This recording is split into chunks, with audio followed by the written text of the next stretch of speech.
नमस्कार साथियों, मैं विवेक कुमार स्वागत करता हूं आपका प्रभु भक्ति चैनल पर। और मंदिर दर्शन की इस कड़ी में मैं आपको ले आया हूं श्री संकट मोचन हनुमान मंदिर। हनुमान जी का यह पवित्र मंदिर अपनी अनोखी परंपरा और अनोखी शिल्प शैली के लिए विख्यात है। साथियों, हमारे भारत देश में जितना पुराना इतिहास मंदिरों का रहा है, उतना ही पुराना रहा है मंदिरों के शिल्प कला का इतिहास। जहां दक्षिण भारतीय मंदिर द्रविड़ शिल्प शैली में बने हैं, तो वहीं उत्तर भारतीय मंदिरों को नागर शैली में बनाया गया है। यही कारण है कि दक्षिण भारतीय मंदिरों का रूप रंग उत्तर भारतीय मंदिरों से भिन्न होता है। लेकिन आज हम आपको दिल्ली के एक ऐसे अनोखे हनुमान मंदिर के दर्शन करवाएंगे जो उत्तर भारतीय होते हुए भी दक्षिण भारतीय मंदिरों की तरह दिखता है। और मंदिर के अंदर भी अनेकों बेजोड़ दक्षिण भारतीय कलाकृतियां देखने को मिलती हैं। सिर्फ मंदिर ही नहीं, बल्कि यहाँ के पुजारी भी दक्षिण भारतीय हैं। और इस मंदिर में दक्षिण भारतीय परंपराओं के अंतर्गत ही पूजा भी की जाती है। मंदिर में मौजूद श्री संकट मोचन हनुमान जी की प्रतिमा को भी दक्षिण भारतीय आभूषणों से सजाया गया है। उत्तर भारत में इस प्रकार के दक्षिण भारतीय मंदिर बहुत कम देखने को मिलते हैं। तो आज हम आपको इस रोचक मंदिर के अंदर से दर्शन करवाएंगे तथा साथ ही इसकी अनोखी परंपराओं और मान्यताओं के बारे में भी बताएंगे। हम यहाँ के पुजारी जी से भी बात करने की कोशिश करेंगे।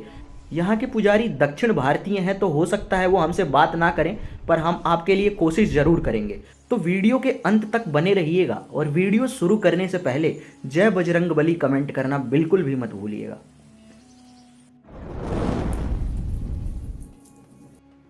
तो साथियों, इस समय हम मौजूद हैं दिल्ली में।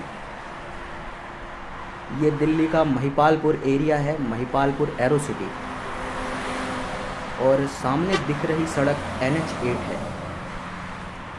यहाँ से बाईं ओर धौला कुआं और दाहिनी ओर गुरुग्राम पड़ता है। NH8 के उस ओर है IGI airport, Indira Gandhi international airport, हवाई अड्डा है। और इन दोनों के बीचों बीच, यानी NH8 और IGI एयरपोर्ट के बीचों बीच मौजूद है हनुमान जी का यह भव्य श्री संकट मोचन हनुमान मंदिर। आप स्वयं इस अद्भुत मंदिर की भव्यता और रचना को देखिए। मंदिर की कलाकृति आपको दक्षिण भारतीय मंदिरों की याद दिलाएगी। मंदिर के ठीक सामने एक खुला प्रांगण है, आप खुद इस प्रांगण को देखिए।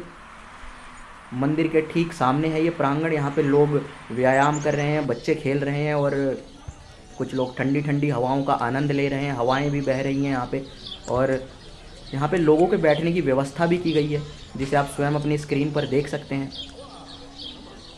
मंदिर में प्रवेश करते समय आसपास लगे फूल पौधे मंदिर को अत्यंत मनमोहक बनाते हैं। आप स्वयं आसपास लगे इन फूल पौधों को देखिए। और यहाँ पे पार्किंग की, गाड़ियों को खड़ी करने की भी व्यवस्था की गई है।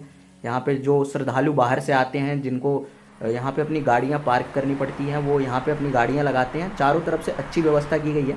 और यहाँ पे मंदिर के बाहर ठीक पानी पीने की भी व्यवस्था की गई है, हाथ धोने की या पानी पीने की। कोई बाहर से आ रहा है, पैर भी धो सकता है। और ठीक सामने आप देख सकते हैं जूते चप्पलों को रखने की भी जूते चप्पलों को भी रखने के लिए काफ़ी अच्छा प्रबंध किया गया है। और हनुमान जी के इस भव्य मंदिर में समय का विशेष ध्यान रखा जाता है। आप स्वयं इस नीले बोर्ड पर जैसे कि देख सकते हैं, मंदिर सुबह 6:30 बजे से लेकर दोपहर के 11:30 बजे तक खुला रहता है।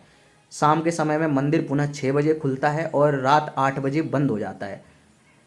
मंगलवार, शनिवार और हनुमान जी के कुछ शुभ अवसरों पर तथा रविवार के दिन, यानी छुट्टी होने की वजह से, इन कुछ खास मौक़ों पर मंदिर को रात के 8:30 बजे तक खोला जाता है। मतलब इन विशेष मौक़ों पर मंदिर आधे घंटे तक ज़्यादा खुला रहता है। और मंदिर में रोज़ शाम के 6:30 बजे आरती का आयोजन भी किया जाता है। तो ये है मंदिर की कुछ खास विशेषताएं। और इसी के साथ ही हम मंदिर को अंदर से देखते हैं, अंदर से जानते हैं कैसा है मंदिर। लेकिन एक बार मंदिर की जो द्वार हैं और इनके जो इमारतें हैं, एक बार हम इनको अच्छी तरीके से देख लेते हैं। तो मंदिर में प्रवेश करने से पहले एक बार मंदिर का द्वार देख लेते हैं, क्योंकि दक्षिण भारतीय परंपरा में जो मंदिर के द्वार होते हैं वो भी बहुत अनोखे होते हैं, अनोखी परंपरा में बने होते हैं। तो ये मंदिर का मुख्य द्वार है, जिसके शिखर पर लगी अद्भुत कलाकृतियाँ जो आपको दक्षिण भारतीय मंदिरों की याद दिलाएंगी। मंदिर के शिखर पर कुछ अद्भुत कलाकृतियाँ उकेरी गई हैं और साथ ही कुछ छोटी छोटी प्रतिमाओं का भी निर्माण किया गया है। इन प्रतिमाओं के हाथों में गदा विराजमान है। मंदिर के द्वार के ठीक ऊपर मंदिर का नाम लिखा हुआ है, श्री संकट मोचन हनुमान मंदिर। मंदिर पर चढ़े नीले और सुनहरे रंग मंदिर की भव्यता को निखार रहे हैं। मंदिर के द्वार पर भी कुछ कलाकृतियां उकेरी गई हैं और मंदिर के द्वार को छोटी छोटी घंटियों से सजाया गया है। अब स्वयं मंदिर के इस द्वार को देखिए। उत्तर भारत में दक्षिण भारतीय मंदिरों के ऐसे नमूने बेहद कम नजर आते हैं। द्वार से अंदर प्रवेश करते ही सामने मुख्य मंदिर दिखता है, जो दूर से देखने में बहुत ही भव्य नजर आता है। मुख्य मंदिर और द्वार के बीचों बीच एक खुला प्रांगण मौजूद है। प्रांगण फूल पौधों और हरियालियों से भरा हुआ है। इसी खुले प्रांगण के बीचों बीच मौजूद हैं श्री संकट मोचन हनुमान जी। हनुमान जी की यह प्रतिमा अत्यंत भव्य और बैठी हुई मुद्रा में है, जहां हनुमान जी एक चौकोर शिला पर ध्यान की मुद्रा में बैठे हुए हैं। यह प्रतिमा देखने में अपने आप में एक भव्य नजर आती है। आपने आमतौर पर हनुमान जी की लाल प्रतिमाएं देखी होंगी, लेकिन यहाँ हनुमान जी के शरीर पर हरा रंग नजर आता है। हनुमान जी के शरीर पर जनेऊ और उनके ठीक नीचे एक गदा भी विराजमान है। श्री संकट मोचन हनुमान जी की इस प्रतिमा को भी दक्षिण भारत की द्रविड़ शैली के अंतर्गत ही बनाया गया है। उनके शरीर के आभूषण, कान के कुंडल और सर का मुकुट दक्षिण कला शैली का उच्चतम उदाहरण है। दक्षिण भारत के मंदिरों में देवी देवताओं को इन्हीं कला शैली के अंतर्गत ही सजाया जाता है। इस प्रकार के उत्तम और उच्चतम कला शैली के नमूने बेहद कम देखने को मिलते हैं। शाम के समय में इस मंदिर का प्रांगण और यहाँ की हरियाली और अद्भुत नज़र आती है। आप स्वयं यहाँ के वातावरण को अपने स्क्रीन पर देखिए। प्रांगण में हनुमान जी की मूर्ति के ठीक सामने एक हवन कुंड का भी निर्माण किया गया है, जो इस मंदिर की भव्यता को और निखार रहा है। वास्तव में ये हवन कुंड जिस कक्ष में है, इस कक्ष को 4 वेदों के द्वार के नाम से जानते हैं। ये कक्ष 4 वेदों का कक्ष है, जिसमें हवन किया जाता है और चारों वेदों के 4 अलग अलग द्वार भी मौजूद हैं इस कक्ष में। तो ये है ऋग्वेद का द्वार, जैसे आप सामने देख सकते हैं, और उसके मतलब जो ठीक सामने नज़र आता है ये है अथर्ववेद का द्वार, और इस तरफ जो है दाहिनी ओर सामवेद का द्वार है, और उस तरफ पड़ता है यजुर्वेद का द्वार। मंदिर की ज़्यादा प्रसिद्धि ना होने के कारण और मुख्य महिपालपुर गांव से बाहर होने के कारण यहाँ भक्तों की संख्या बेहद कम नज़र आती है। लेकिन मंगलवार, शनिवार, रविवार और हनुमान जी के विशेष त्योहारों पर यहाँ थोड़ी ज़्यादा भीड़ देखी जा सकती है। मंदिर में साफ सफाई का विशेष ध्यान रखा जाता है और पूजा से पहले हाथ धोने का भी यहाँ प्रबंध है। मुख्य मंदिर में प्रवेश करने के बाद श्रद्धालु सर्वप्रथम इसी स्थान पर हाथ धोते हैं और अन्य प्रतिमाओं के दर्शन करते हैं। मुख्य मंदिर के अंदर प्रवेश करते ही हमें सबसे पहले भगवान गणेश जी के दर्शन होते हैं। मंदिर में गणेश जी की मूर्ति काले रंग की है। आप भी गणेश जी की इस अद्भुत प्रतिमा के दर्शन कीजिए। गणेश जी का यह मंदिर भी उसी द्रविड़ शैली के अंतर्गत बनाया गया है। मंदिर के बाहर 2 द्वारपालों को प्रतिमा के रूप में उकेरा गया है, जिनके हाथ में गदा भी विराजमान है, और मंदिर के शिखर पर दक्षिण भारतीय नक्काशियां की गई हैं। मंदिर ऊपर से नीचे तक एक उच्चतम कला का केंद्र बिंदु प्रतीत हो रहा है। इन्हीं सीढ़ियों के ऊपर मुख्य गर्भगृह में मौजूद हैं संकट मोचन हनुमान जी। लेकिन सबसे पहले दर्शन करते हैं इस अद्भुत हवन कुंड के, जो मुख्य मंदिर के ठीक नीचे मौजूद है। हवन कुंड जो इस मंदिर की छटा को और निखार रहा है। आप स्वयं इस अद्भुत हवन कुंड के दर्शन कीजिए। यह इस मंदिर का दूसरा हवन कुंड है। तो अब आइए सीढ़ियों के माध्यम से बढ़ते हैं मुख्य मंदिर की ओर।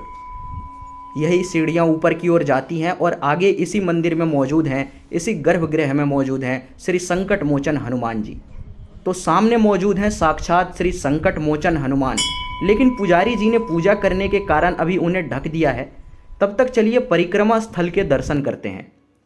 यहाँ का परिक्रमा स्थल भी अत्यंत भव्य है, जहाँ पे दीवारों पर कलाकृतियों को उकेरा गया है, कुछ तस्वीरों को बनाया गया है, चित्रकारियाँ की गई हैं।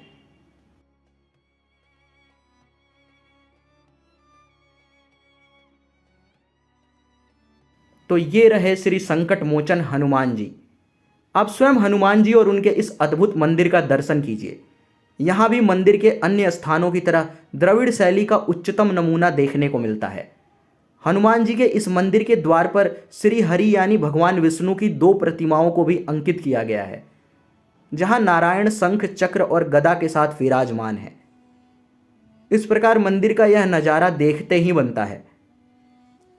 मंदिर के गर्भगृह में हनुमान जी और श्री हरि के साथ महादेव भी मौजूद हैं। आप स्वयं महादेव के दर्शन कीजिए। मंदिर के इसी भव्य प्रांगण में मौजूद है एक अन्य मंदिर, जहां विभिन्न देवी देवताओं की प्रतिमाओं को स्थापित किया गया है। इस अन्य मंदिर का नाम है श्री राधा कृष्ण मंदिर। मंदिर इसी गलियारे में मौजूद है। तो चलिए आगे बढ़ते हैं। तो कक्ष में प्रवेश करते ही सबसे पहले शिवलिंग के दर्शन होते हैं। शिवलिंग के ऊपर मौजूद कलश और उससे निकलता पानी लगातार शिवलिंग का अभिषेक कर रहा है। शिवलिंग के चारों ओर सफ़ेद प्रतिमाओं को रखा गया है, जिनमें एक नंदी है।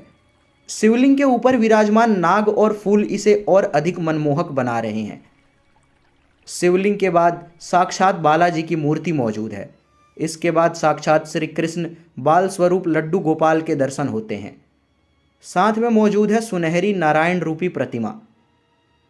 इसके बीचों बीच साक्षात राधा कृष्ण की प्रतिमाओं को स्थापित किया गया है। इसके बाद लाल रंग में जनेऊधारी स्वयं हनुमान जी मौजूद हैं।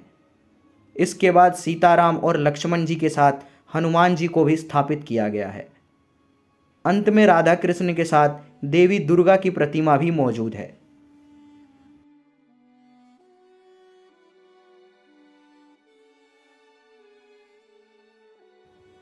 तो साथियों, ये था दिल्ली का अद्भुत श्री संकट मोचन हनुमान मंदिर। यहाँ के दक्षिण भारतीय पुजारी हिंदी बिल्कुल भी नहीं जानते, इसलिए उन्होंने हमसे कोई बात नहीं की। लेकिन उम्मीद है आपको इस रोचक मंदिर की भव्यता, रचना, परंपराएं और कृतियां पसंद आई होंगी।